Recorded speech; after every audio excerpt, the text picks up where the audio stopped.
Good evening. Thanks for joining us tonight for our CBC Vancouver flood special. Massive repair work and recovery efforts are happening in the wake of the devastating floods and landslides. And crews are working quickly as more rain is in the forecast. Anita is in Abbotsford this evening leading our flood coverage. Anita. Dan, I'm on the Sumas Prairie where cleanup efforts are in full force. You can see right behind me here piles of household items along broken train tracks. It's stuff from people's homes that floated away all along the Sumas Prairie. Where we are standing, it was covered in water, likely up to my chest at least. And just about an hour ago, we got out of the community of Arnold. And what really struck me there was the stench. The contaminated water, that smell that filled the air. The second we got onto Arnold Road, every house in the community has been hit. Each of those families there today ripping apart their homes, some wading through waist-deep water. And at the community church, the makeshift dump, piles of washers and dryers, fridges, and memories. I'll have more on the cleanup efforts coming up, but first, let's dive into the movements of transportation and goods in BC. The province is urging people to stay home so that essential vehicles can move goods and make repairs. Floodwaters in the Abbotsford area are receding, allowing them to open the eastbound lanes of Highway 1 between Highway 11 East and Cole Road for emergency and agricultural vehicles. Highway 3 was closed for much of the day today, dealing with what was called a washout. Just over an hour ago, the road reopened, but with significant delays due to single road alternating traffic in some areas, essential only. The Coquihalla will take some time to reopen. Work is underway on temporary repairs, but beyond that, no clear timeline, except that it could take months for permanent fixes. Now, when it comes to rail infrastructure, CP Rail says it is cautiously optimistic about restarting operations by midday tomorrow and work to ease the backlog of goods created by that 8-day closure. And we're getting a better sense of the monumental damage to Highway 8 east of Lytton. It's closed from Merritt to Spence's Bridge. Entire sections of the road are gone. BC Hydro says 75 power poles have washed away, and it will need to build new access points to get in and repair the damage. Work is happening to make sure gas supplies to the province are not disrupted.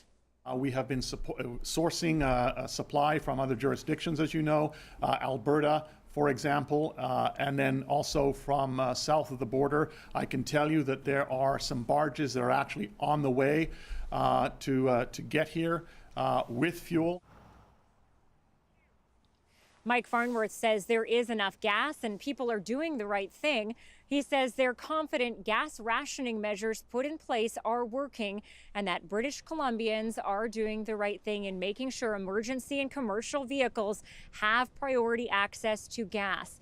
Farnworth also says Trans Mountain has assured them it's working to ensure the pipeline is able to move product quickly and efficiently.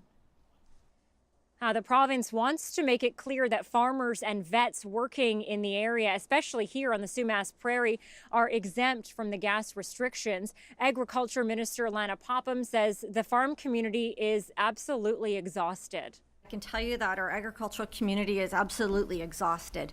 They're tired, they're working 24 hours a day. There's a lot of pressure on them right now, but I can tell you that the messages of support from British Columbians is making a big difference. They know you've got their back.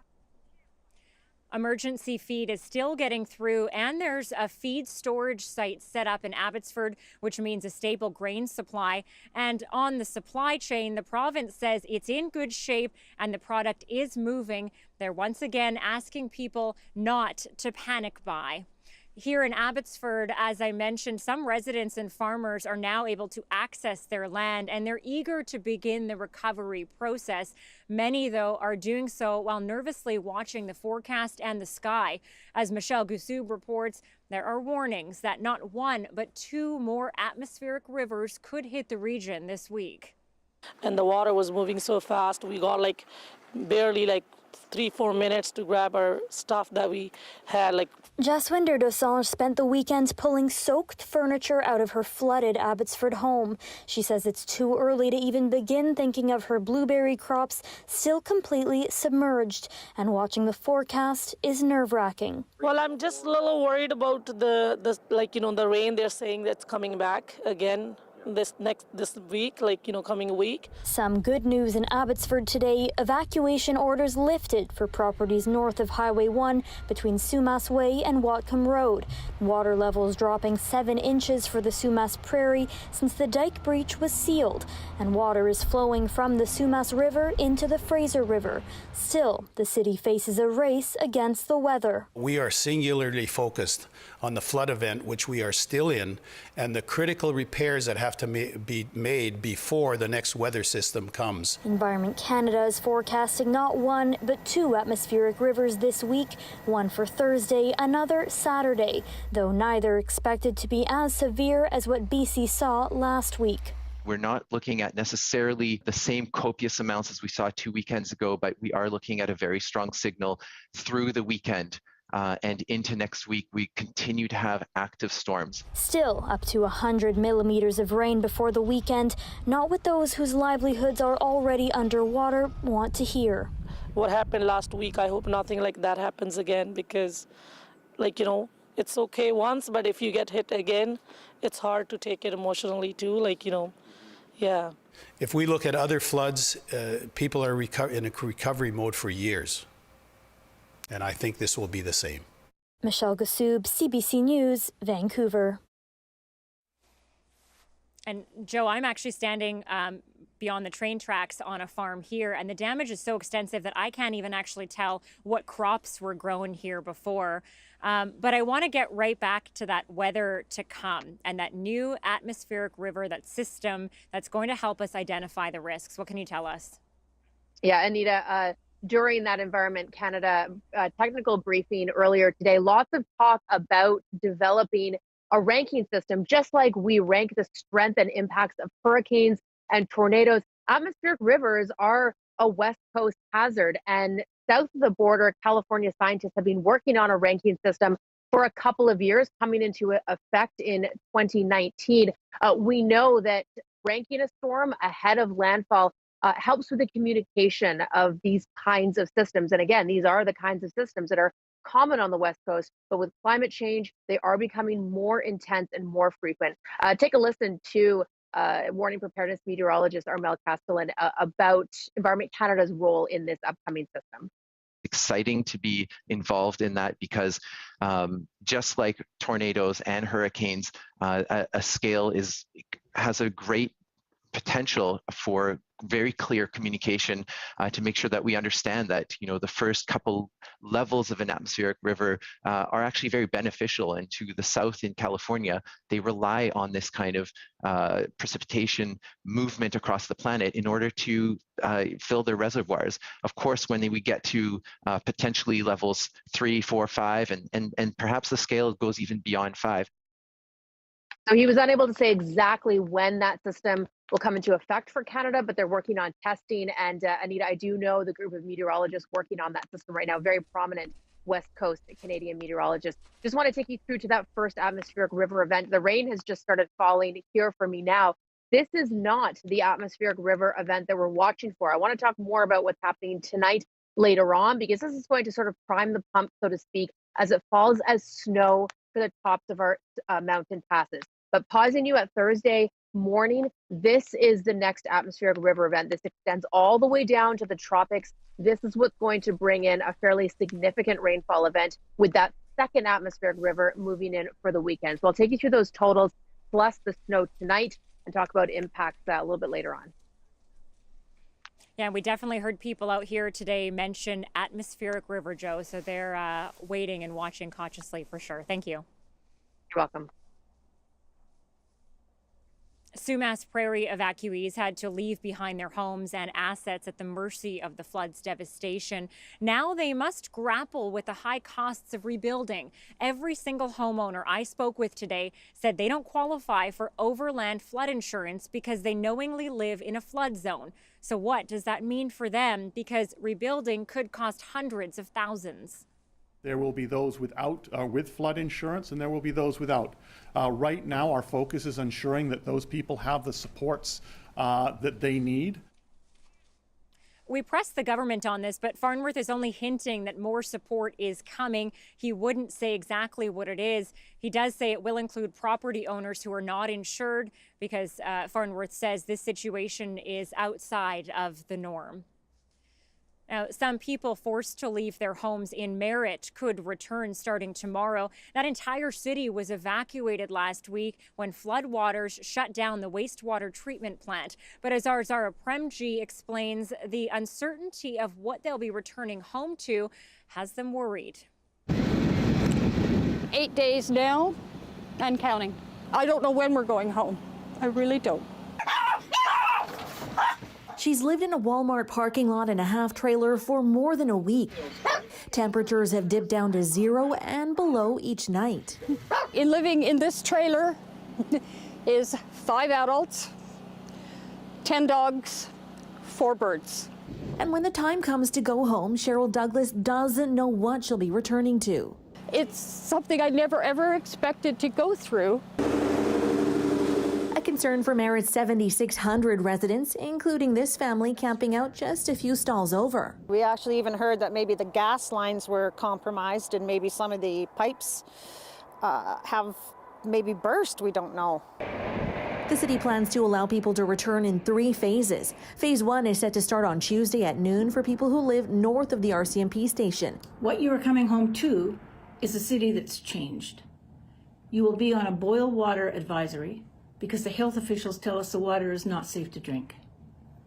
You will be asked to put as little sewage as possible down the drains, as we cannot process it.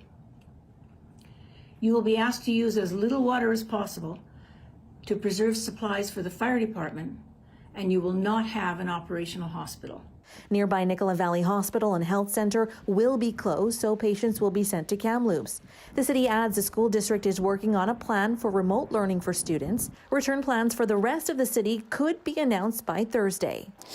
But for Johnson, that is a small glimmer of hope, even if the city hasn't specified that she can return. So we were one of the lucky ones. I'm very fortunate to be able to have something to go back to.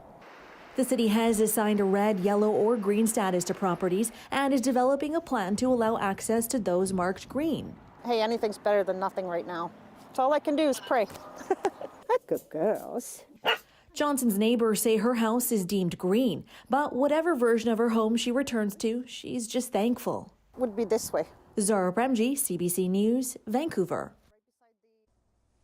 Some of the hardest hit communities during this disaster are Indigenous. While governments have long promised equal treatment to First Nations, Wamish Hamilton is hearing from many who are telling CBC News they've been left to sink or swim on their own. As dawn broke on Monday and flood waters surged, BC emergency officials quickly coordinated with municipalities to respond to one of the worst disasters on record. But Coldwater Indian Band Chief Lee Spahan was left scrambling. No, we never received no call. The flood overwhelmed band offices in downtown Merritt. Inklipamukland was evacuated. Spahan is still searching for help. We feel like, yes, we're being ignored and we're just being pushed aside. We're not getting the proper consultation from the city of Merritt. Coldwater isn't alone. Cooks Ferry Indian Band Chief Christine Minabariat was forced to go door to door to warn her members. I've got people evacuated since Monday with no support from ESS yet. We're not getting any services to us anytime soon. Dozens of other First Nations are dealing with this disaster. Some, like Nueich and Nikamin, are still completely cut off by destroyed bridges and roads. This crisis was well underway when the BC government turned to the First Nation Emergency Support Society to help coordinate aid. We were probably called the next day after the original first day to get involved in the emergency, which I think was a little late.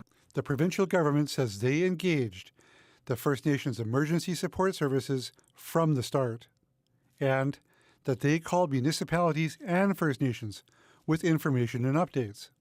In a lengthy response, Indigenous Services Canada stated, First Nations governments and Emergency Management BC play a lead role in assessing the immediate needs of First Nation community members on reserve. But, they say, the department will reimburse First Nations for eligible response and recovery costs. Indigenous leaders say that kind of jurisdictional confusion, bureaucracy, and funding battles remain the main problem. Chief Spahan has requested $70,000 in immediate emergency aid. So far, the Coldwater Band has received $300. Wamish Hamilton, CBC News, Vancouver. Now, in the next few days, the amount of rain coming is daunting. And with travel on the Fraser River restricted, volunteer guides have become a kind of lifeline. Katie Nicholson shows us the danger they see in the water. It turns into a bit of a slalom course. Rick Stahl expertly maneuvers his jet boat through the Fraser River. Flooding debris is everywhere. Lots of bits and pieces of trailers, lots of RV parts, quite a few fridges, freezers. If anybody's missing a freezer, I know where there's quite a few of them. Just been a lot of debris. Propane tanks, oil buckets, even a helmet litter the shore. We've got water sealant for concrete. There's a paint can. It's got something in it still as well. Looks like there's paint in there. Another propane bottle here. That's a huge debris bank down below Mission. It's why Stahl and other fishing guides are working together to clean up the mess. What we have here is a really good example of erosion. So as the river rose, you can see that this whole bank here blew right out. And they're not just concerned about debris. This is salmon habitat. And Stahl fears the eroding shoreline will wipe away freshly spawned eggs. You can see all of the fresh grass in the water, and this is all just pure mud now, basically, the entire bank. He's apprehensive about what more rain hydraulic fluid could do to this region on the brink. We can't handle another 10, 20 millimeters of rain. There's a bottle of Fireball. We're hoping that the river stays low, which for all intents and purposes it should now.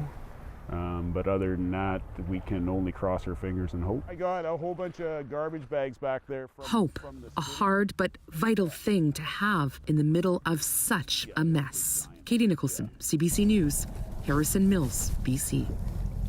When we drove into the community of Arnold today, just a couple of kilometers behind me here, everyone was in their driveways cleaning up, ripping out drywall and all of their damaged goods and their memories, all while that stench I mentioned filled the air. One thing that I always find when covering disasters like this is there's so much strength and resilience, and it is absolutely humbling to see. Here are some of the people I spoke with today. What's been the hardest part about this cleanup? I mean, it's got to be extremely emotional.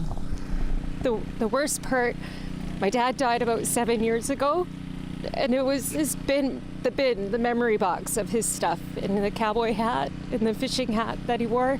Is that your driveway that I can see right there in the distance? So right here, like this is our driveway right here. Tell me what it was like here on the night that it flooded. It came in very quickly. So what about the contents of your house? What did you lose? Vintage video games, about, I don't know, maybe a third of them. Kids knew to go grab those first, I guess, so they went in and grabbed them, but about a third of them got pretty wet. So you came back here on Friday. What did you see? Basically, the house was 24 inches underwater still, and the high water mark had been about 42 inches inside, I guess at the high water time of high water. And yeah, we just came in, took a few of the essential things, and then had to leave. We were only here for an hour. Took some videotape of the damage, of course, and some pictures. And yeah, that was it. What kind of damage did you have? Lots. We had 7 inches of water right through the whole bottom of the house. The most frustrating thing is I had to search social media to find out that we were evacuated. And if had somebody come to my door or called me and said, you have to leave, I might have taken it more seriously and moved some of that important stuff. But because nobody came and we thought, oh, it's just going to come up a little bit, they need us out of the way, right, in case we can't have access. But with that lack of notification, it was like, well, it's not that bad. Nobody's coming to the door. It was a horrendous mess. It's just a horrendous mess. But you want to know something? Time heals all evils. And that is what almost every person here is saying today. Okay, another story that has thankfully ended well. A Lanceville couple had no choice but to give birth in a very public place this week after being stuck in the middle of traffic in Highway 19A. A sinkhole trapped them among a long lineup of cars while they were on their way to a hospital. So they had to deliver the baby on the side of the road. Yeah, it's quite the experience. Yeah. Not one I want to do again. I can tell you that. The Lanceville couple says they set out early to head to Nanaimo Hospital, thinking they would have time, but about halfway there, the couple called 911, and dad-to-be Kyle Alpin was coached through the delivery on the side of the road. She's like, grabbed some shoelaces, some towels and blankets, and you're like, I was what? like, okay. Everybody said their baby comes fast, but yeah, I didn't think that fast. Healthy baby girl Riley Jane was born Friday and a week early, and a ray of sunshine during a storm-filled week. The three were once again caught up in traffic on their way home today from the hospital, but even with a newborn, they say it was a far less stressful trip. What a beautiful baby, and what a great story to tell for years to come. Okay, we are on the Sumas Prairie, and Dan, it's been quite a week for people across this province, but it's clear the stories of people coming together are truly the ones that are going to help everyone get through this disaster. Now, just to reiterate exactly where we are, in South Abbotsford on the Sumas Prairie, very close to the U.S. border. We're on a farm where there's tons of washed up debris. In fact, the train tracks next to me here, well, the earth beneath them has been taken out. It's hollow under the track stand. It's really quite something to see.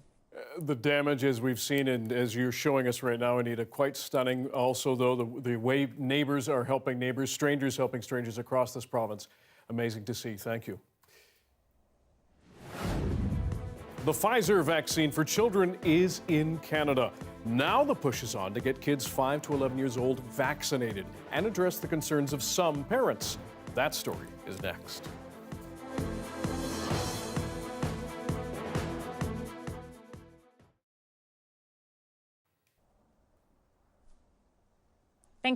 Thanks for staying with us on our commercial-free live stream tonight. The floodwaters are starting to drop on the Sumas Prairie. A lot of it gone around us here, but it has been a week of stunning, sad images from the Abbotsford area. Our teams went up in a helicopter yesterday to survey the floodplain and see some of the work to shore up dikes.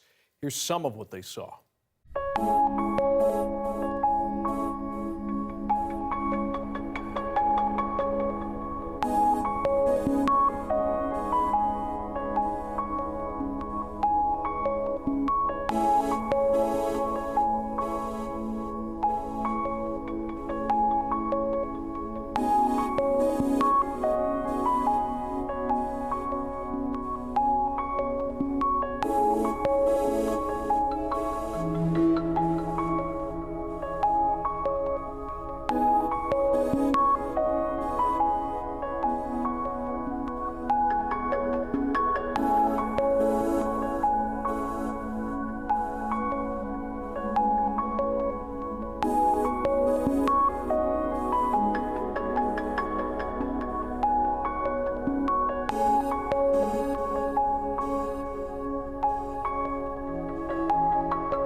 Two journalists arrested at a pipeline protest camp in northern BC last week are now out of jail. A BC Supreme Court judge released the two earlier today only if they agreed to comply with the terms of an injunction.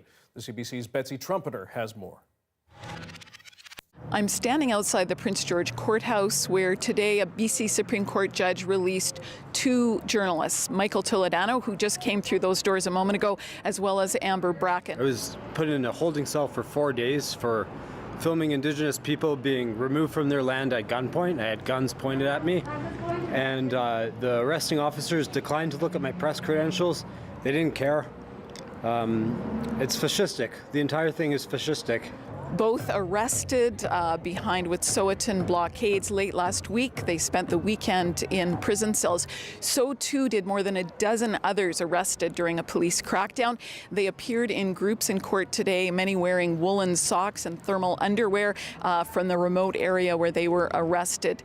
The courtroom so small today that only a few observers were allowed in, and court proceedings lasted so long that a number of people are still in jail cells tonight, hoping to be released tomorrow. Betsy Trumpeter, CBC News, Prince George. A second person is now charged with murder in the death of a man found bleeding badly in a New Westminster coffee shop last Friday. Police say 51-year-old Robert Pauschuk went to the Waves coffee shop on Columbia Street asking for help. He later died. Two people were arrested in connection to his death, but only one faced charges at first. RCMP say there is now enough evidence for the Crown to charge another man with second-degree murder. Both suspects are still in custody. New details tonight about the deadly incident in Wisconsin that left 5 people dead and dozens more injured. As Chris Glover reports, police say the driver was fleeing a domestic disturbance moments before his SUV plowed into a group at a Christmas parade. Police said they are confident the driver of the SUV acted alone. We have information that the suspect prior to the incident was involved in a domestic disturbance, which was just minutes prior, and the suspect left that scene just prior to our arrival. The suspect, 39-year-old Daryl Brooks, is facing 5 counts of intentional homicide. I can help. In the panic and confusion at the parade route yesterday, Jaden Singsheim was separated from his mother. Mom, get over here. Are you okay? What happened? There's shots fired. Everybody get out. Mom! One of the dance troops in the parade, the Dancing Grannies, confirmed members of its club were among those killed. What I saw out of chaos and tragedy was heroes. First responders and the community coming together and working together. The mayor said a vigil today would help bring families together. We will help those who experience the loss of a loved one or were injured. We will work together to bring healing. The healing needs to begin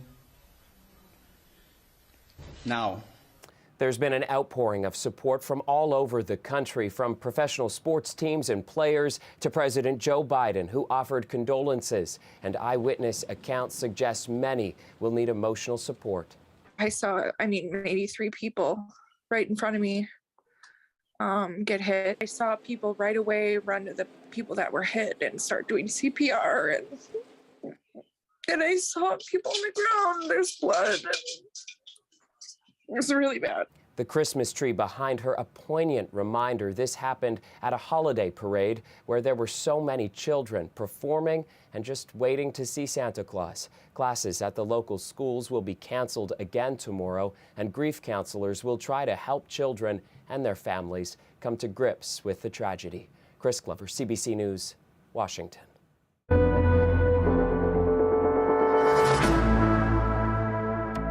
To the latest numbers on COVID-19 in BC. 1,052 more British Columbians have tested positive for the virus over the last 3 days. And 10 more people have died, pushing BC's death toll to more than 2,300. 337 patients are in hospital right now. At least 6 more have been admitted to the ICU. And tomorrow we'll hear more from the province on how pediatric vaccines will roll out in BC. Now that the first batch of pediatric doses of COVID vaccine has arrived in Canada, parents are hearing more details about when and where children can get the shot. Today, Vaccine Hunters reactivated its social media accounts to help Canadians navigate that rollout. Johanna Reid has the latest on the provincial plans. In just a few days, kids 5 to 11 can finally get a dose of the COVID vaccine. And for some families, it's a relief. We plan to get it the first minute it's available. I think it's best for everybody. We'll probably get it. For sure, I will take him to a clinic to get a vaccine. But for these kids, the thought of getting a needle doesn't evoke the same enthusiasm. I'm scared to get my vaccine because I'm scared of needles. I'll be screaming in pain. 2.9 million Pfizer vaccine doses for children are expected to arrive by the end of this week, and some provinces have started to share their rollout plans. The addition of the vaccine for our 5 to 11-year-olds puts us one step closer to ending the pandemic. Saskatchewan says it plans to start vaccinating kids by Wednesday. Ontario, not far behind. Its provincial booking portal opens Tuesday morning. We should be able to start getting shots into little arms by about Thursday. Depending on where they live, kids can get their shots at doctors' offices, pharmacies, and clinics. Some provinces are setting up vaccination sites in schools, both in and out of class time.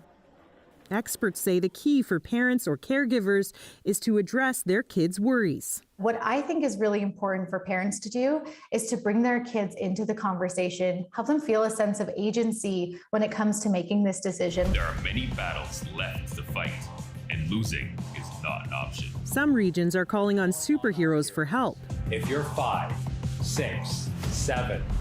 For 5-year-old Jake Fernbach, it will take some convincing. As for her dad, he says he's made 2 promises to his daughter if she gets her shot. Probably give her a candy. Pretty easy, yeah. And a promise maybe she could travel with me too. For the Fernbachs, like many others, a shot means a long-awaited reunion with loved ones. Johanna Reid, CBC News, Toronto. At 6:32, we are live on the edge of the Sumas Prairie in Abbotsford tonight. More on the floods, the work to repair vital roads and dikes, and how people are banding together coming up.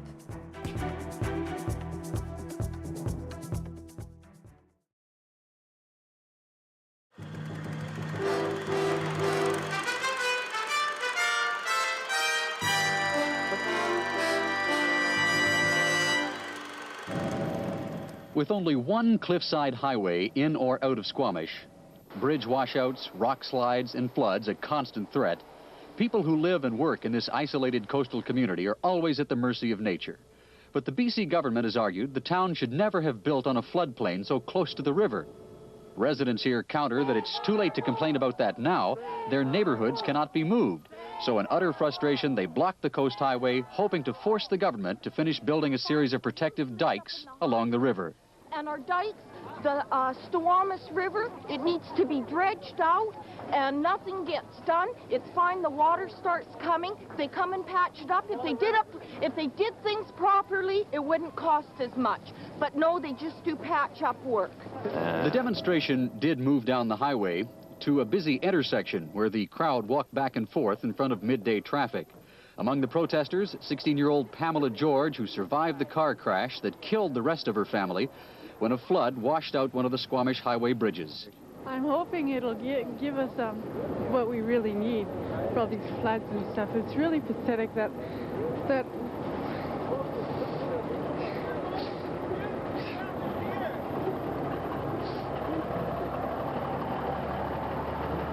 There were a few testy moments, but overall it was a peaceful demonstration. No one was hurt, no one arrested. The growth of Vancouver is squeezing the Fraser River. The environmentalists say the habitat vital for survival of fish and wildlife has been badly depleted. They charge that too often provincial and federal officials stand by as companies pollute the river in violation of the law. So now they've published a case file that names names. Example, a concrete plant tips its surplus on the foreshore. Caustic chemical from the cement runs into the river. No one has been prosecuted. Example, forest companies dump their wastes on the banks, leaving poisonous chemical to seep into the river. There are no prosecutions. Example, a steel mill illegally filled several acres with gyprock waste. The site still gives off hydrogen sulfide. But again, no charges. We've got very good legislation on habitat protection and on fisheries protection, and the agencies that are involved are just not pursuing the laws that are open to them, and consequently we've got companies blatantly violating fisheries and pollution acts. Pollution control officials in Victoria deny that they shirk prosecutions, although they say they do prefer negotiation. Federal and provincial departments say studies on cleaning up the Fraser are continuing. The environmentalists argue that government intervention 5 years from now may be too late, so they're considering legal action on their own against the polluters.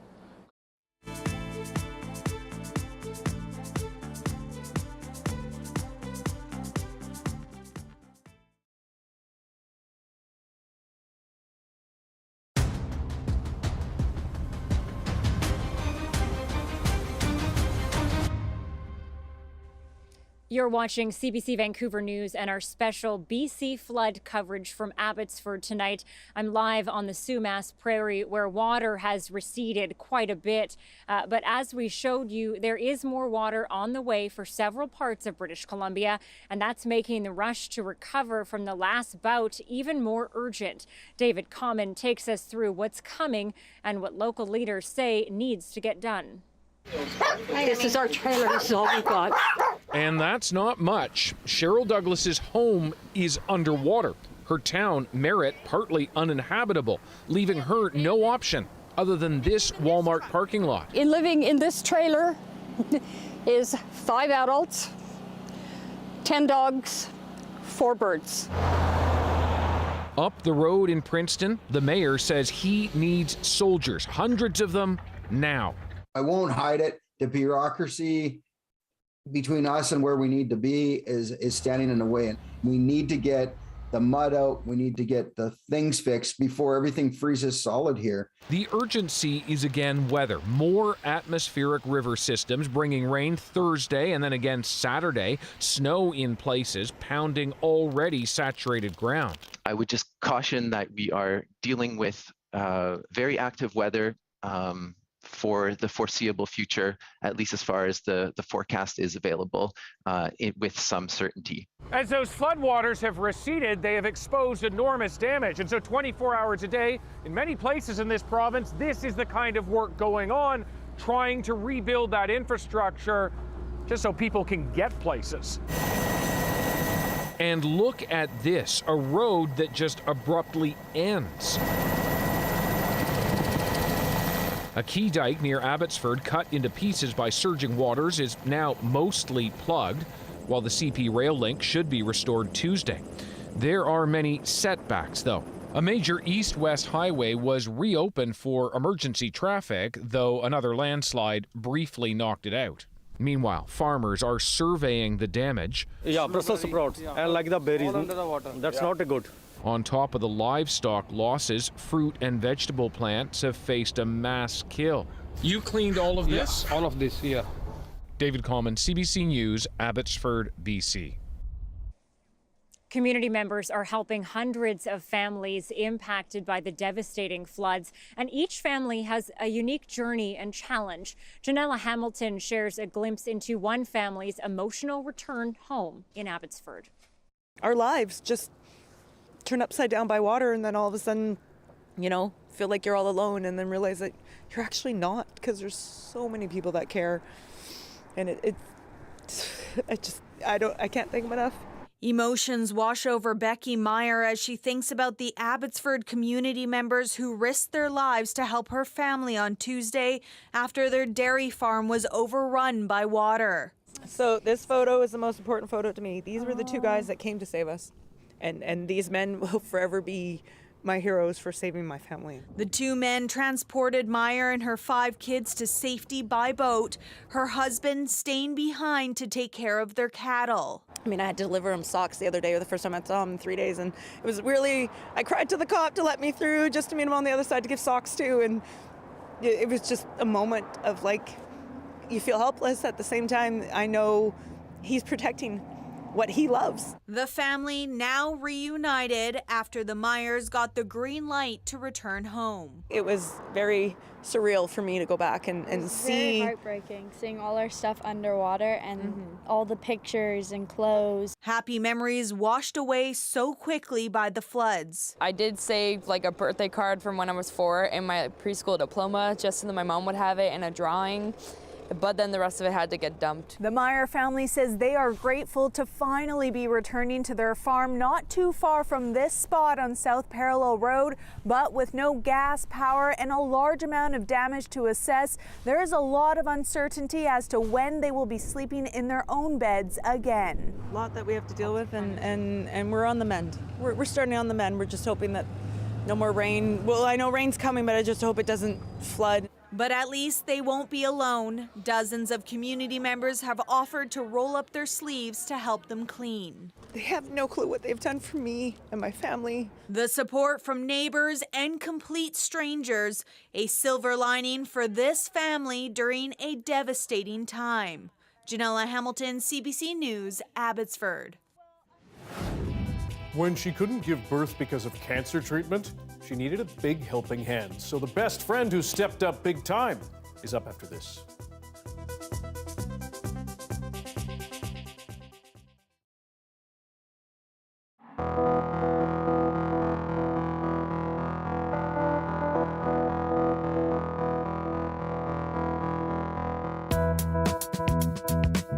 I'm Julian Travers, and I own and operate Travers Analog.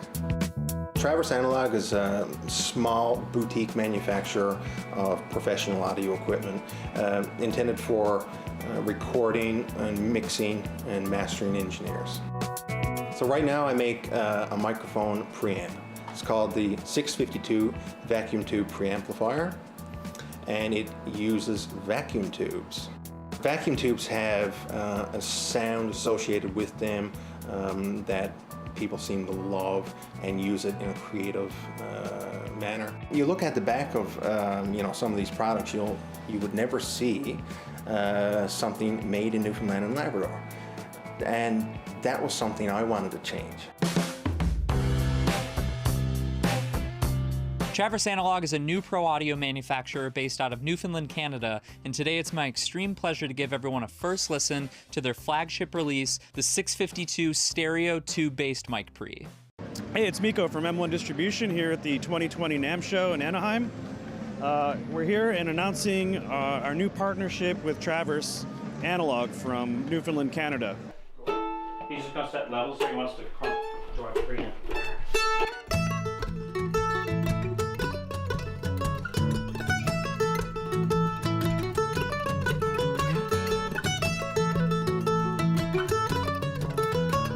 One of the things these tube preamplifiers do, especially the high quality ones like Julian's, are they boost or they alter the harmonic content. So you have second and third order harmonics, which are the qualities of a sound that make a violin sound different and a mandolin sound different from a tuba, even if they're all playing the same note. It's the harmonic overtones, and that's essentially what changes with these tube preamps. I don't have any software that sounds like that piece of gear. And I don't have any other piece of hardware gear, like, other mic pre's. I got a collection of mic pre's, and nothing actually sounds like this as well. It's got its own unique thing to it, so it's pretty cool. Nothing quite like this has been made here before. I wanted people to be able to look at this gear and say, hey, it's made in Newfoundland, and that's really a part of it. It's part of me, and I wanted to come home to be able to do this work and export it from here. And of course there's a lot of support here as well. It's really all about the music. To be able to design and produce something that can manipulate the sound or not manipulate the sound in a creative way that is ear-pleasing is very rewarding. And I can hear that. When I'm designing something, when I'm building something, I can hear that, and I want other people to hear it.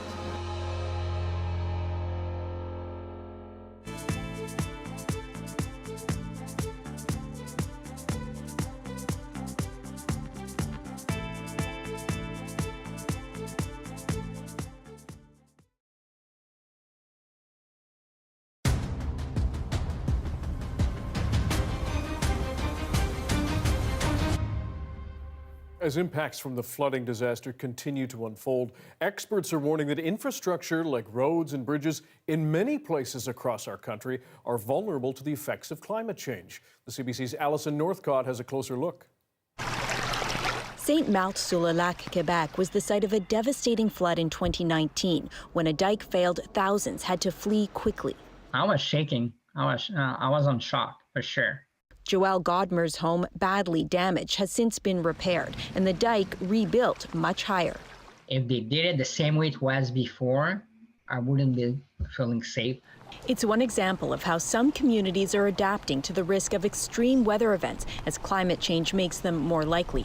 Experts say a lot of our infrastructure like roads and housing needs to be more resilient. To specifically plan or design or retrofit that infrastructure so it can withstand those new conditions. From household retrofits to government policies around new construction and protecting more natural defenses like wetlands. Provide a shelter from extreme heat with trees and vegetation. It keeps the temperatures down, but also in receiving urban runoff. This researcher says people need more information like flood maps and that adapting requires huge investments soon or will pay much more later.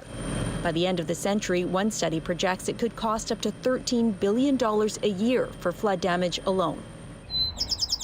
Selkirk, Manitoba already has plans in place to try to avoid that, like separating storm and septic sewers to handle excess water.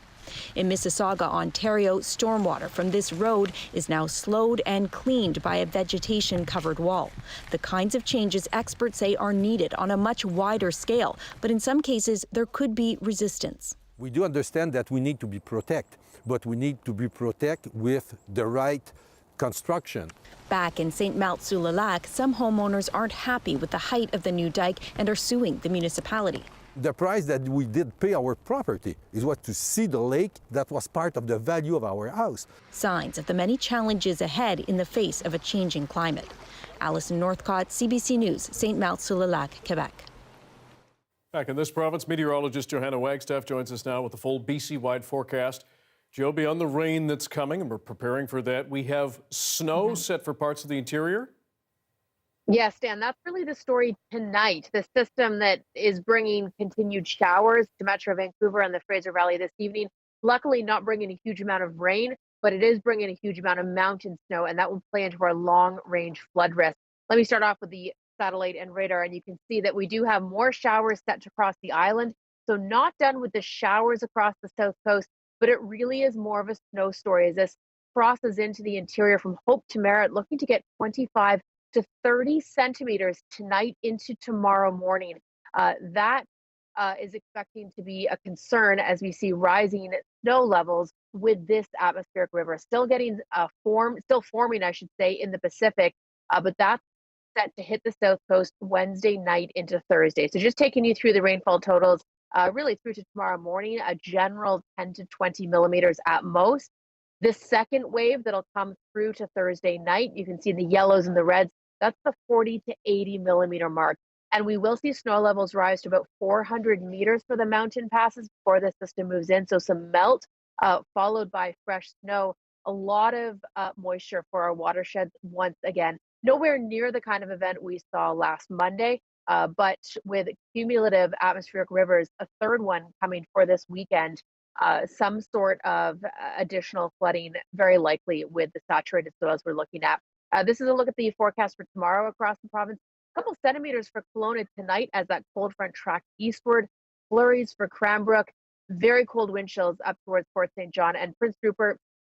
Very wet weather for you. You'll get a bit of a break tomorrow morning and a lot of snow through the north. This is the system that has hit you that is now sliding down across our passes in the south. Look for some sun tomorrow. It'll be one of our rare breaks between events. Wednesday night into Thursday is that next atmospheric river. We'll get another break before the weekend event. I put ARs there for those atmospheric river events, Dan, and we'll really have to wait till we get closer to the end of the week to hone in on those weekend totals, but certainly an active storm pattern ahead. Okay, thanks very much, Joe. You're welcome. When Samantha Pollock was diagnosed with cancer, her dreams of being a mom were going to get a lot more complicated. But with the help of her best friend, she now has a baby boy who has quite the story to tell, and a much bigger family too. Take a look.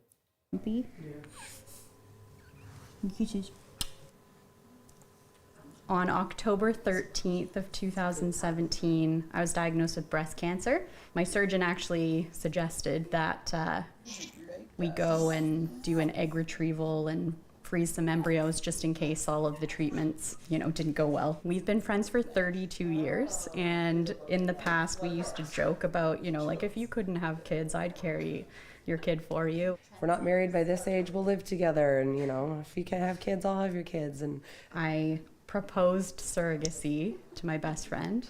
We actually went out for dinner at Red Robin, and she told me to close my eyes, and she brought out a soother and put it on my finger and proposed to me and asked me to be her surrogate. It was very cute. There were a lot of highs. Like Angela we actually live about 5 minutes from each other, and so we would see each other all the time. She would send videos of Mason moving around in her belly, and that was really exciting. So all of those were definite highs. When I instantly said yes, and I thought through the whole process, it was always with visualizing them being handed a baby.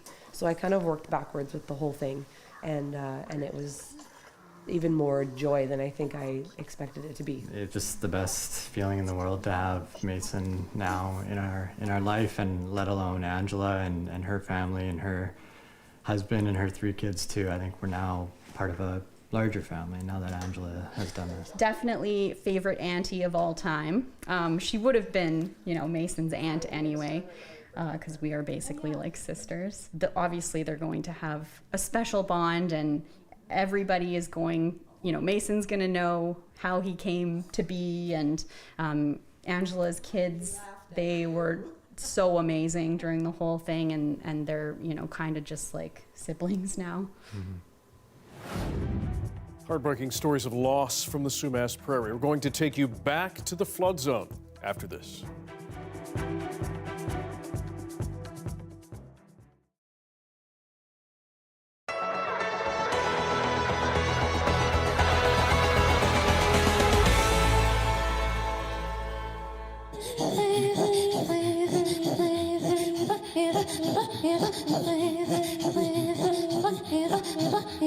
More than 100 beaded cell phone cases suspend from the ceiling by fish wire in Inuit artist Marie Grubin's Big Hello, an installation exploring how connections are made in Canada's Arctic communities.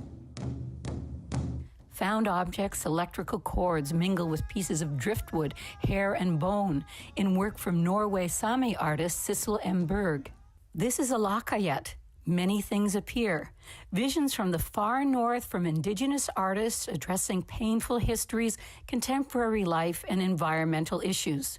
Bird's nest, different kinds of wood.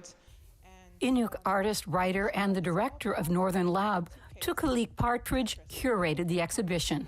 So my focus is really on bringing together Indigenous artists from across the circumpolar north. This can include Norway, Sweden, Russia.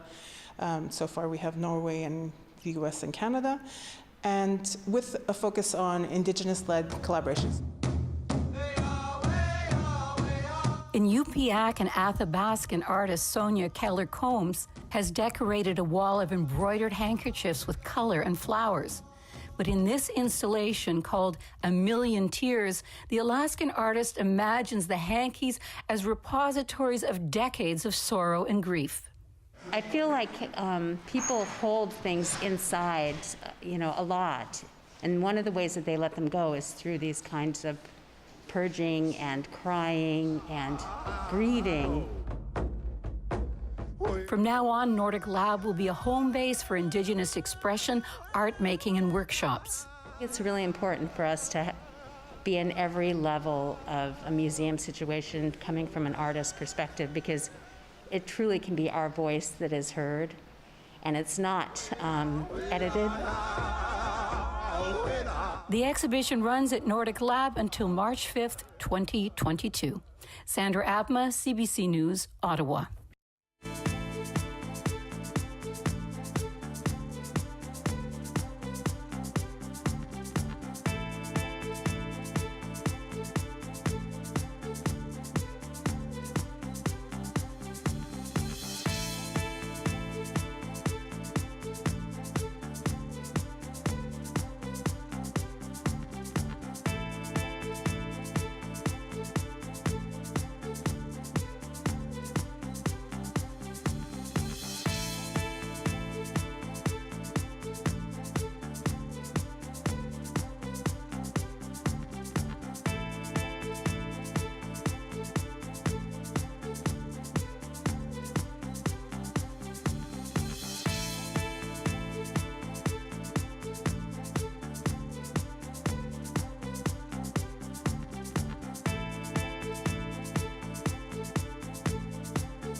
Back to our special coverage now of the BC floods today. Our Anita Bathe is live in Abbotsford tonight.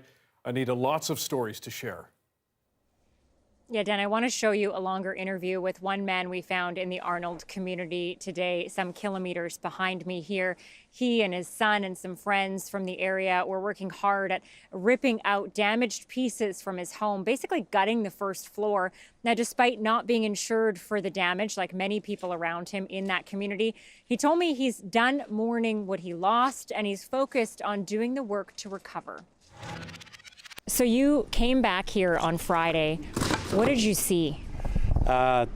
Basically, the house was 24 inches underwater still, and the high water mark had been about 42 inches. And yeah, we just came in, took a few of the essential things, and then had to leave. We were only here for an hour. Took some videotape of the damage, of course, and some pictures. And yeah, that was it.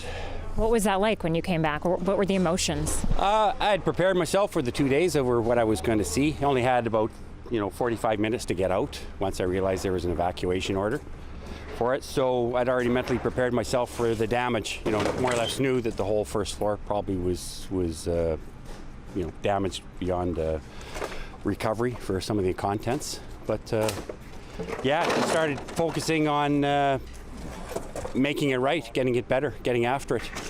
It's too late to dwell on the things that have happened. So yeah.